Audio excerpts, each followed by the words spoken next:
At the end of the 15th century, Europeans first encountered an unknown disease, the characteristic symptoms of which were the appearance of ulcers in the most intimate places of the body.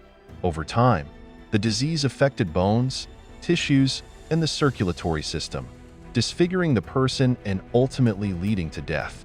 In this issue, we will talk about how the most shameful disease of humanity appeared, how it manifested itself, and what treatment methods humanity used to get rid of this disease. The cause of the disease is infection with Treponema pallidum, a small spiral-shaped microorganism that under natural conditions can exist and reproduce only in the human body. Treponema pallidum dies almost instantly in the external environment due to drying out and is easily destroyed by boiling and exposure to antiseptics and ethyl alcohol. But the ancient doctors did not even know about this and did not have the knowledge that modern medicine has. The first syphilis epidemic in Europe occurred at the turn of the 15th and 16th centuries. By that time, humanity knew many incurable and painful diseases. Nevertheless, the new disease managed to make a deep impression on people and entered a separate chapter in history. An epidemic of a new disease began in the troops of the French king Charles VIII, who were besieging Naples. Further, the mixed tribal mercenaries of Charles VIII and the enemy soldiers, returning home, brought a new infection to their families, which in a matter of years spread throughout the continent. Some doctors said that everything happened to a woman who became infected from a leper. Others claimed that these were the consequences of cannibalism and accused the soldiers of having tasted human flesh. Still, others believed that the source of this disease was sexual intercourse between a person and a mare with glanders. In 1530, the work of the professor, physician, and astronomer Girolamo Fracastoro saw the light of day. Syphilis, or History of the Gallic Disease, where he first popularly summarized medical knowledge about this disease. The work was written in the form of a mythological poem, which told how a shepherd named Syphilis was punished by the gods for his insolence. According to the plot, Syphilis angered the sun god with his ridicule, and he punished him with an illness that could not be cured and sent a pestilence to the earth. It must be said that not only Fracastoro's contemporaries did not know for sure how and where syphilis came from. Scientists of the 21st century also cannot give an exact answer to this confusing question, but they put forward several versions. According to the Columbus hypothesis, syphilis was brought to the Old World by the conquistadors who returned from the New World in 1493. This version is the most popular. Thus, the Soviet epidemiologist Lev Gromashevsky believed that sailors could have become infected by local tribes, among whom bestiality was practiced. The American version was confirmed by a contemporary of Columbus, the Spanish Dr. Diaz de Isla. He recorded attacks of a completely unknown disease among sailors returning from long voyages, which soon infected the residents of Barcelona. It is known that 300 Spaniards, some of whom may well have been syphilitic, joined the ranks of the army of Charles VIII, which explains the outbreak of the disease in besieged Naples. Earlier medieval skeletons with traces of syphilis discovered in Europe may disprove its American origins. True, scientists find an explanation in the action of another strain of Treponema, which came to the Old World from the depths of Africa. On the Dark Continent, a similar disease still exists, yaws. According to this theory, the causative agents of syphilis have a single ancestor that has disappeared by now. From Africa, the syphilis virus could well have traveled on merchant ships through infected slaves. However, European finds do not give scientists peace of mind.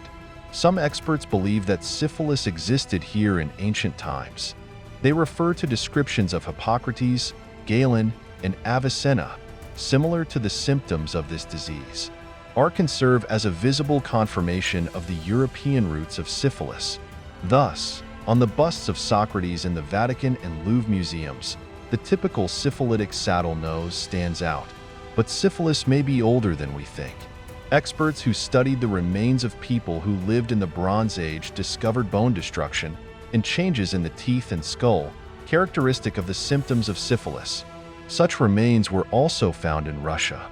For example, during archaeological excavations in the area of the former Khazar fortress Sarkal, Out of almost 300 burials of the 10th to 12th centuries, syphilitic changes were discovered in 26 skeletons. The European syphilis epidemic was characterized by an extremely severe course. The rash turned into ulcers, people were tormented by pain. Irreversible damage to internal organs, eyes, bones, and brain quickly occurred. A person's nose that collapsed due to syphilis was a fairly common occurrence. Infected women gave birth to children with congenital syphilis. Scientists suggest that until the 17th century, syphilis was one of the main causes of death among people. The main route of transmission of syphilis is sexual, so it is not surprising that the disease flourished in those communities where moral principles left much to be desired. A favorable environment for the spread of infection was the troops of Charles VIII, followed by an international army of prostitutes.